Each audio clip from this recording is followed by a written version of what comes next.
Hello, thank you for tuning in to the Katie Sassine Show. As always, I'm your host, Katie Sassine, addressing the indoctrination of the nation. Well, today we have some huge international news. It turns out that yesterday, Emmanuel Macron took the French election from Marine Le Pen, and he got over 65% of the votes. Now, you don't see me smiling, and this should be an international celebration. And in such a globalized world, what happens in France relates to the United States in a big way. And of course it relates because it's a big symbol, it's a symbol of them moving closer to the left. And we know that as of late, the US has moved closer to the right with the election of President Donald J. Trump. Now with the election of Emmanuel Macron, a left president over Marine Le Pen, a more so right president, we see the contrast that's developing. And I am very surprised that the French people would have elected Emmanuel Macron, especially considering all of the recent terror attacks in France. This is a pro-immigration president that the French people just elected for themselves. A pro-immigration president. It's as if they are all sleeping. I don't understand. There's 65% of the people that voted at least. I don't know the percentage of the population that did vote, but I highly doubt it was 90 to 100% because this is crazy to me that they would vote in a president that would be pro-immigration. So there was the Champs-Élysées attack on April 27th. A policeman had been killed, injured by an extremist. We had Stockholm attack on April 2nd. We had Westminster. We're going, of course, to England. So other Western European attacks, Normandy attacks. Then we had attacks in Germany. We had, back to France, Bastille Day massacre. 84 dead. 84 people have been killed and 100 more injured on the southern France city of Nice after a lorry was deliberately driven, a huge truck was deliberately driven into a crowd celebrating Bastille Day in a confirmed terrorist attack. So, the French people that are rejoicing for this victory, you know, they are touting that they don't give in to fear and that they're anti-fear and they don't let fear scare them away from equality and unity. But allowing immigrants that could be terrorists onto your soil does not mean that you don't believe in equality. And that's what these people think. And they believe that they're manipulated into thinking that they're giving into fear by wanting to protect their country. When in actuality, they just have to think, okay, when it comes down to it, do I want to protect my mother and my best friend? Or do I want to protect a stranger that I've never met before? You tell me your answer to that. When it comes down to it, if you had to save your mother's life, because that's what it comes down to is survival. I know that you and I don't get placed in situations where we have to choose our survival because this is almost 2020, 2017. But there was a time when people had to act based on survival. And if you had to choose your mother or your best friend, either one, or a stranger, keep all controls the same age, blah, blah, blah, same whatever, keep all controls the same. Stranger, mother, who would you choose? You know the answer. I know the answer. You would save your mother's life. I would save my mother's life. That's just the way it is. So, you ask me, the French made a huge mistake. France had their chance. I'm shaking my head. They lost their chance. France lost their chance. So, who's going to be there for France when the next massacre hits? James from Durham at James Moore FTM said France is knackered now. There'll be countless amount of terror attacks and Macron will do nothing. Good luck, France. Hashtag French election 2017. If you want to comment on the French election, just hashtag French election 2017 on your Twitter or Facebook now. Okay, anyway, moving in to the topic for today, the effort to repeal and replace Obamacare. So, Obamacare is still the current system in place for the moment. Now, there has been a recent bill passed in the House, thankfully, to repeal and replace Obamacare. This is being called TrumpCare. So this bill will replace Obamacare if it's passed in the Senate. It's been passed in the House. And why is this bill being pushed forward? Well, Obamacare is in a state of collapse. I'll say it again. And it's too expensive, and the care is too limited. It's too limited, and it's too expensive for the majority of people. Obamacare enrollment is unbelievably low. On average, 11.4 million people are enrolled now. 10.4 million people were enrolled as of June. And since June, it's been pushed forth heavily to, fight the resistance against Trump, to even give them more to say about the resistance against Trump. So these are the most recent figures available. The Obama administration, according to money.cnn.com, is encouraging people to sign up now to show Trump and congressional Republicans how important Obamacare is to Americans and why. I just said the resistance.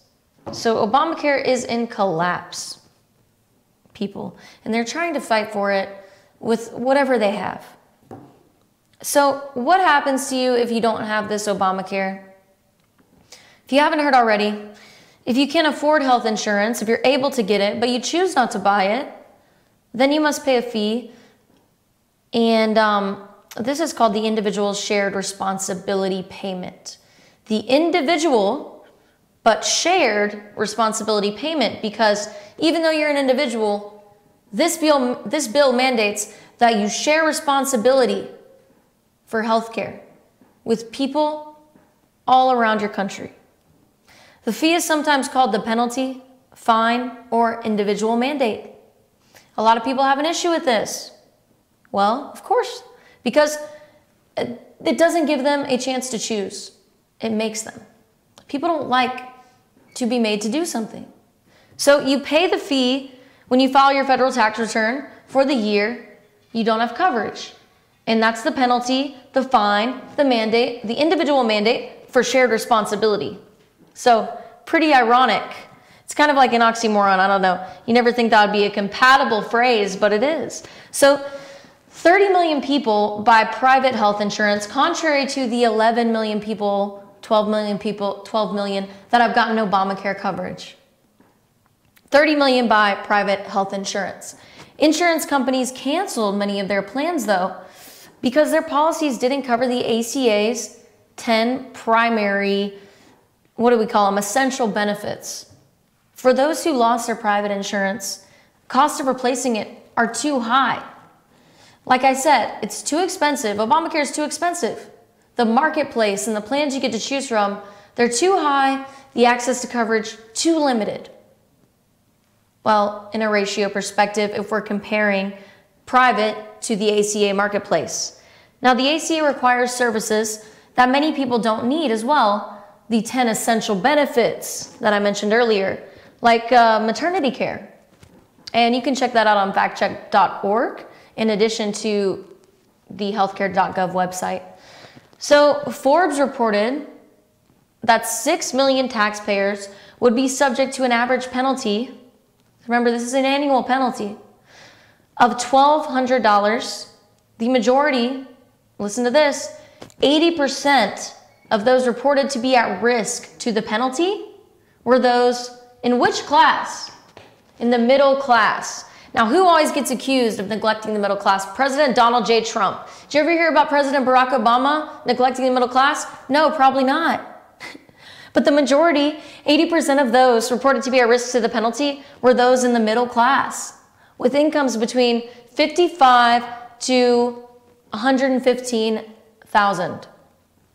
The IRS does not specify whether or not it will withhold your tax return. Excuse me.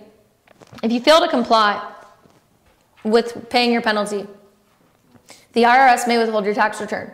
And it doesn't specifically declare that it will, but it doesn't specifically declare that it won't either.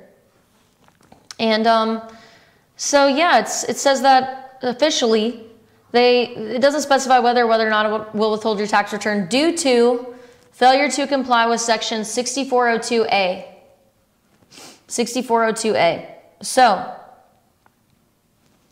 here we go. What's this new version that got passed in the House? How did we get victory when just recently, a couple weeks ago, we were reportedly embarrassed. We were reportedly shut down. Trump was reportedly shut up, but he wasn't. Trump admitted that they made a mistake. They rushed failure. It's a common saying. He didn't say they rushed failure verbatim, as I know. But that's what they did. They rushed a plan that was not ready to put it out there, I guess, or they were just eager. So now they finally got the right plan out there. And how did they get it through? The vote in the House passed 217 to 213. So the first version was put through in March, did not pass. It made a big deal just recently. And the debate, the reasons why it didn't pass was due to the lack of coverage or adequate coverage for Americans with pre-existing conditions. So the people against it that were on the right side of the spectrum, from the Freedom Party, the Tuesday group, they wanted more support for people with pre-existing conditions. So now this current version is more appealing. It's more appealing to moderate conservatives with these two new amendments in place. The Conservative Freedom Caucus, they said, and they were at first against it, but now they're for it, and they, helped vote it in due to the new amendments. The Freedom Caucus, Majority Leader Kevin McCarthy, said that we're going to pass it. We're going to pass it after the two new amendments were added. He said, we need this bill to save people from the collapse of Obamacare. Let's show that nice picture of Leader Kevin McCarthy. Kevin McCarthy, he's right there. So he said, we need to save people from the collapse of Obamacare. And this will do it. So let's leave that up. Remember this face, everyone. Remember this face, because he's getting a lot of criticism. A lot of criticism for his support of the bill. The Moderate Tuesday group, Republican Tom MacArthur is the leader of the Tuesday group. And he is being credited, Tom MacArthur. I got him as Kevin and Tom. So maybe he's called both. Tom MacArthur, leader of the Tuesday group, just kidding.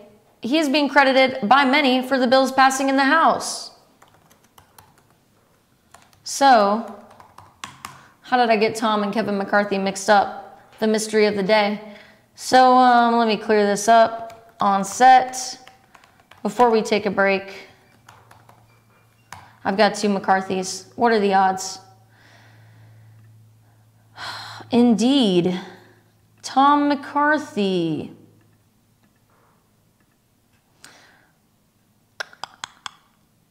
Yes, so Kevin Owen McCarthy, that is Tom that we're looking at, I believe, because he's not pulling up for me.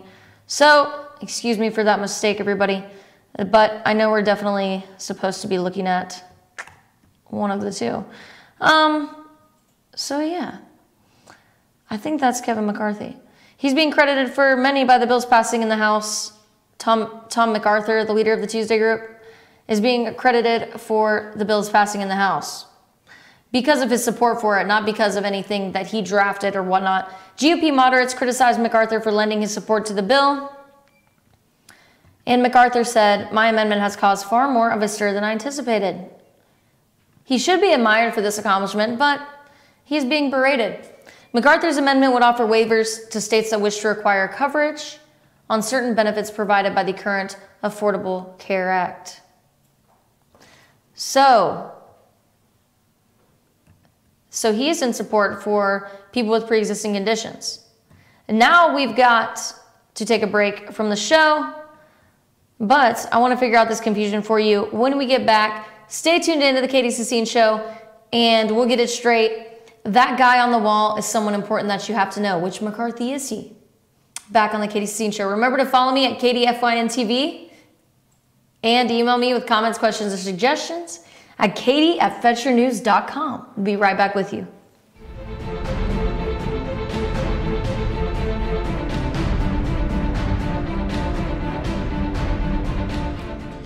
Ace is your healthful place for paint and home goods, tools, outdoor living,